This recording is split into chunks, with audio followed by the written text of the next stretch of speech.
All right, guys, leaving the New York Beer Project. This will be the intro, but forgot to shoot an intro. This will go at the beginning.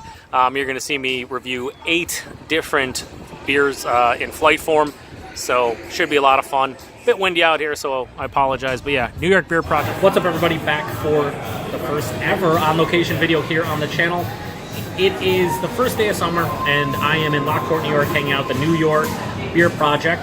And I've been here quite a few times, but today they have a bunch of different flavored beers that I want to try out. Average Pops is along. He wants to try a lot of these out because a lot of them are quite unique. And yeah, so I'm going to do some quick reviews. So first off, I have their Walter's Jelly Donut. As you can see, most of this is gone. That's because I've had a couple sips. Pops has had a couple sips, so full disclosure, I already had this. This comes in at 4.5% alcohol by volume, 17 IBUs, and it is a Kolsch brewed with raspberries. They're using Herzbrucker hops and I believe Apollo hops, yeah. And they're using, it's a traditional German-style Kolsch underneath all the raspberry. So, yeah, it has this nice light pink color. It's a bit brighter when it was full, but yeah, raspberries and grain. It smells pretty good. Let's get a taste again. Super refreshing, crisp, clean. Not a ton of raspberry flavor, but there is a nice raspberry character. For this type of weather, like I said, first day of summer, very, very refreshing.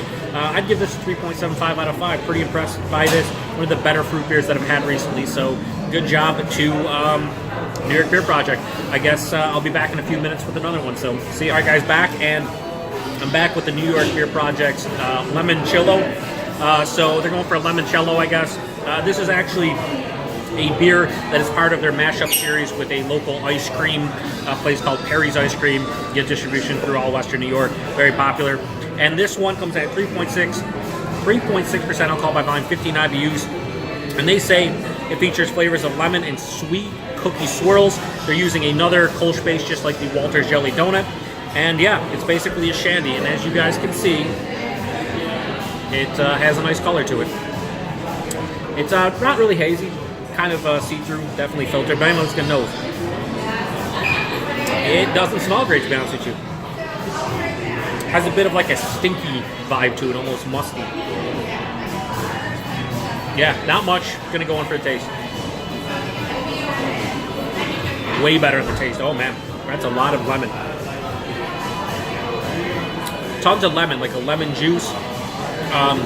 There is like a sweeter, I wouldn't say cookie notes, but like confectionery sugar note to it to kind of make you think of like a lemon pastry or a cookie. Kind of reminds me of like if you liquefied like lemon Oreos, like golden lemon Oreos, I think. You ever had them? I had them a long time ago. It is refreshing. It's a bit too sweet though, but for what it is, yeah, again, summertime, first day of summer, be a perfect beer for someone who wants to drink a ton of 3.6% beer that's flavored and refreshing. I'd give this like a 3.5. Maybe like a 3.25 out of 5, honestly. Maybe a bit too sweet. Probably couldn't drink an entire pint of this, but I'm glad I have a sample. I'm going to give the rest to Average Pops because I'm thinking he's going to dig this a little more sip. Yeah, 3.25 out of 5. So that does it for this one. We'll see you in a couple. All right, guys, back, and we have New York Beer Project's Watermelon Saison. Has a nice little look to it. Definitely unfiltered, a bit hazy, nice like bright orange color. So according to Untappd, 4.7% alcohol by volume, 20 IBUs, and they are brewing this with fresh watermelon. They basically are using a Saison base to it, so it says, you know, a nice yeast strain that probably promotes some fruitiness and a little bit of spice and all that stuff. So anyway, let's get a nose. More Saison than watermelon. I don't really pick up a bunch of melon. It has a fruity component to it. Wouldn't call it really watermelon. I wouldn't even call it melon in general, but it doesn't smell too bad. Let's get into it. Cheers.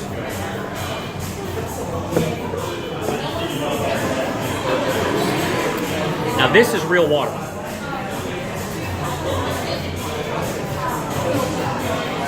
I thought it would be like the Jolly Rancher type of watermelon character. This is fresh watermelon juice. It's not overly sweet, but it has a little bit of sweetness to it. Finish is quite dry. The Saison base, nice like crackery malt base to it. There's a little spiciness to it. A hint of like funk. Man, this is really refreshing. I could crush this. Actually, one of the better watermelon beers I've ever had, honestly, in terms of just straight watermelon character. I wish I would have used something other than a Saison base, just because Saisons aren't my favorite. But as is, I'd give this a 4 out of 5. I'm really digging this. Average Pop said he really didn't like it, so I guess I'll be finishing the rest of the sample. So we'll be back for another in a couple minutes. All right, guys, back with another one, and now we're doing New York Beer Project's Key Lime Pie. This is a bit different. I've had Key Lime Gozes, I've had Key Lime Pie beers. This one actually uses a Belgian Golden Ale as a base, and they're brewing it with Key Lime Pie flavoring. I don't know if they're actually using like real limes in here, I would imagine, but like for the, you know, the graham cracker crust and like the, you know, the whipped topping and stuff, what are they doing? I don't know. Looks pretty nice though. Looks a bit similar to the watermelon Saison I just did. But yeah, anyway, let's get a nose on it. Yeah, Key Lime. Not really getting like pie characteristics. It's not overly sweet. But yeah, it smells like key limes. Really not picking up on the Belgian Golden Ale base, but let's get into it. Cheers. Ooh, that's very nice. Yeah, I'm digging this one again. I don't know what on the face. Definitely key lime pie vibes to it. You get like a graham cracker, almost brown sugar character to it. The key limes are there. Almost like a vanilla character too, to mimic the, you know, the, I want to say Cool Whip, right? It's Cool Whip.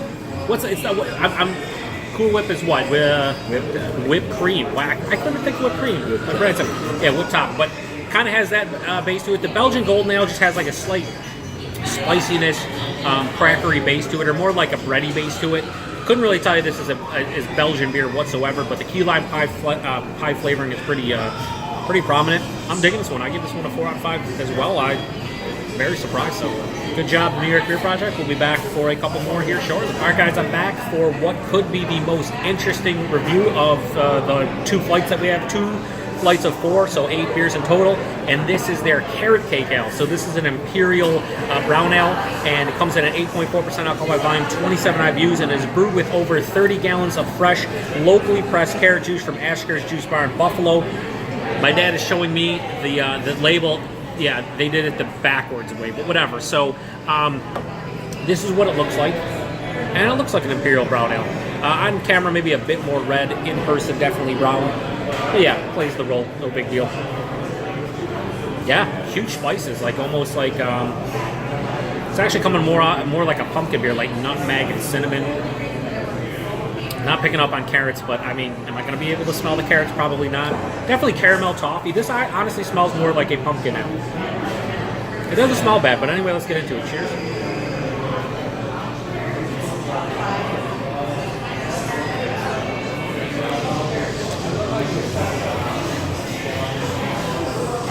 I'm going to say this. This drink's more like a pumpkin ale. If there's anything from the carrots, it's a slight earthiness, but if you told me there was carrots in this and I had no idea, I'd be like, probably not. But it does have nice caramel, toffee, a bit of roasted malt, almost vanilla-like tones to it. A bunch of spices though, cinnamon, nutmeg, maybe even a bit of touch of like ginger. This isn't really doing it for me. It's the beginning of summer, so I don't really want to be drinking a pumpkin-esque ale at this point. I would give this like a 3.25. It's probably well made for a brown ale, but it's not something I'm really digging right now. I'm having so many more refreshing and unique beers that actually taste what they say they're supposed to taste like. So this one's a bit of a disappointment. It was probably the most interesting beer to try, or one of the ones that I really wanted to, mostly because Average Pops loves carrot cake. That's like one of his favorite desserts. So I was like, hey, they have this, they have key lime pie, let's try it out.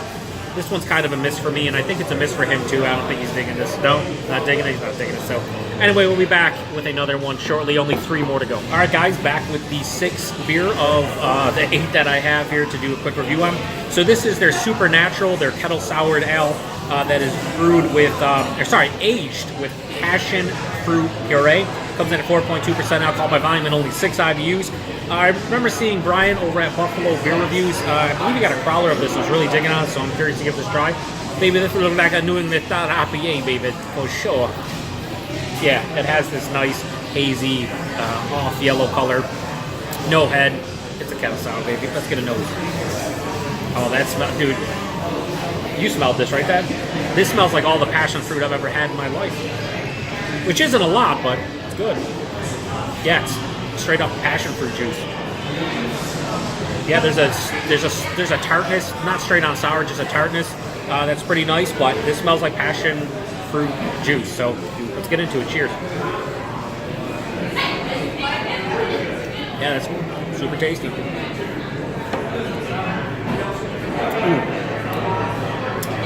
This is a bit more sour, actually, in the taste. I thought it would be just tart. I don't know if it's my palate because I've been drinking so many like sweeter beers they have here. This has a nice sourness to it. Tons of passion fruit. There's not much more to say. Crisp, relatively clean, refreshing, semi-dry to make you go back for more. I can see why Brian was digging on this. I'm digging on this. I give it a 4 out of 5. Yeah, this might be the best of the flight that I've had so far. Probably tied with the key lime pie, honestly. Yeah, this is really tasty, so highly recommend it. Cheers. All right, back for the second to last beer of the flight. Flights, plural. And this is their Strawberry Basil Saison. So this is actually, they're calling it a farmhouse Saison that is brewed with Huell melon hops, fresh basil leaves, and strawberry puree. Comes in at 5.65% alcohol by volume, 22 IBUs, and it has this soft taste to it. This lighter, almost slightly pinkish color to it with pretty heavy yellow base to it. It looks it looks kind of like there is strawberry juice slightly in here. So anyway, let's get nose. Tons of basil. Wow. When you use basil and they're just using, they're using basil leaves, but I don't know how much they're using. It definitely comes off as pretty strong in the aroma. A little bit of strawberry. They also say they're using a blend of Belgian and French Saison strains to get more of a refreshing herbal, earthy, and peppery character. Yeah, I could say peppery and definitely like herbaceous. It smells pretty good. Cheers. Ooh, that's nice. The basil's a bit toned down in the taste. The strawberry's there. I don't really pick up on a lot of strawberry. I did a strawberry New England style IPA that Rod from over at Rod J Beer Venture sent my way a couple weeks ago, and I couldn't get the strawberry. I know Rod and our buddy Todd did. Eric Alliance Man couldn't. I couldn't. I'm barely getting in this one. It's more basil than anything, but it's a nice Saison. Nothing incredibly special. I like the watermelon Saison a bit more. I'd give this like a 3.5 out of 5. Easy going, super refreshing, but not much going on. So anyway, we'll be back with the last one, which is way different than the rest. So see you in a second. All right, back for the last review, and I have a way different beer than the rest. This is their Triple Crown, which is their Imperial Stout, aged in some kind of barrels. I couldn't see up there. 8.9% alcohol by volume, but yeah. It looks like an Imperial Stout. When the flights are coming over here, Average Pops tried to move his flight on his side and he spilled it everywhere, so we lost like an ounce and a half of it. What are you going to do? Happens. Oh man, there's toasted coconut. Yeah, toasted coconut, vanilla. Definitely huge barrel presence. Bourbon or whiskey, I would imagine. I think it does say, it just says barrel aged, but I'd have to imagine it's bourbon or whiskey. Yeah, it smells fantastic. Let's get into it.